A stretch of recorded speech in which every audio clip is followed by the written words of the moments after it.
Hey, thanks for joining me today. This is Cedric with 6 Minutes of Cybersecurity. Wanted to share with you BetterWorld today. BetterWorld has been around since 2003. It's a telecommunications, cybersecurity, and managed services provider.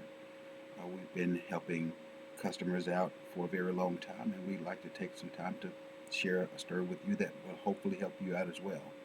So, you probably heard about this, and if you did not, I'll share with you now.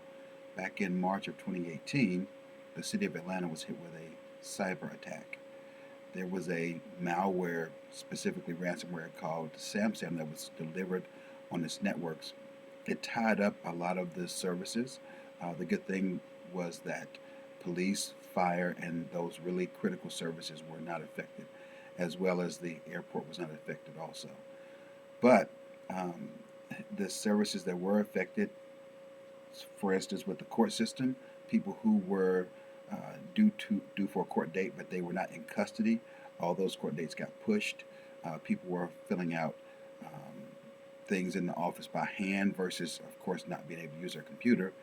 And of course, it was interesting that during one of the actual interviews, where someone asked the mayor about, how was this going to affect them and how long it was going to be going on, and she replied, and I get it, that, before we had computers, this is the way things were done. So, they were going to do it until it was all remediated. But I just wanted to share with you some of the things that happened in the process and some of the things that were reported on.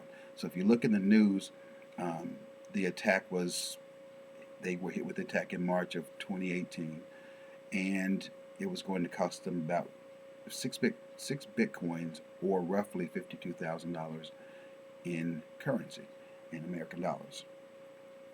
Now, Homeland was brought in, the FBI was brought in, the Secret Service was brought in. Of course, their own IT people were working on this as well. Uh, it's kind of a tight-lipped situation. Nobody has said, or that I've been able to found, that the city of Atlanta paid the ransom. But in any case, whether they paid it or whether they did not pay it, they didn't get the encryption keys to be able to get their data unlocked. So they spent a lot of time, 24 by 7, trying to remediate this whole situation. Um, in the process of this, of course, the headlines were coming out, and I'd like to share some of those headlines with you now, as a matter of fact. So, security experts shudder because of a cyber attack that hit Atlanta. Well, um, this was an actual headline that came out. I don't know, people shuddering. I mean, cities get attacked all the time. Nevertheless, here we are with a mayor, and it was 6 days later, and of course they were still filling out forms by hand. Well, you know, things happen, and they were in a bad situation. So if you go on and look at another headline that came out, um, you know, Atlanta, $2.6 million to be able to recover from this whole situation, where the ransom was for $52,000. Again, we don't know what happened, if they did pay the ransom or if they were scared off by the FBI, Secret Service, so forth and so on, being brought into the situation. Now, the other thing we do know, though, is that at one point the FBI did find that a couple of people were responsible for this, and of course they were over in Iran, so they did not have hands on them. I have not been able to find out yet if they've been put in custody or not, but there is no um, extradition agreement with us in Iran, so they weren't going to be extradited. So, I mean, the FBI found out about them. They knew about them. Now, here's what was interesting. If you take a look at this map shows you how large this particular ransomware was. Now, it was a brute force attack, so it worked on weak passwords and things of that nature. But there was a few states, looks like maybe 5 or 6, that didn't get hit. The ones that are in green, got hit very lightly. The ones that are in red were 6 or more attacks. Of course, I'm in Georgia, and so we were one of the red states. Red states because we're an actual red state when it comes to politics. But nevertheless, we are one of the red states on this map. And obviously this story is about the city of Atlanta. So yeah, we got caught up in it.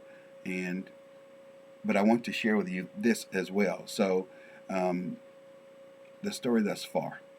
Now, if you look at the whole situation, you've got on March 22nd where the city was attacked, and of course in August they figured out, um, or later on I should say, they figured out who did it.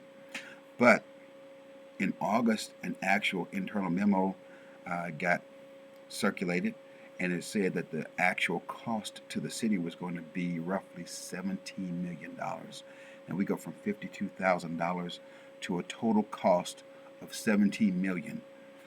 You can do a lot of Googling like I did. You can find out that there was a lot of people who were brought in, a lot of experts. I mean, I forget, one of the experts were paid $600,000, their firm, to get in and just consult and do whatever they do.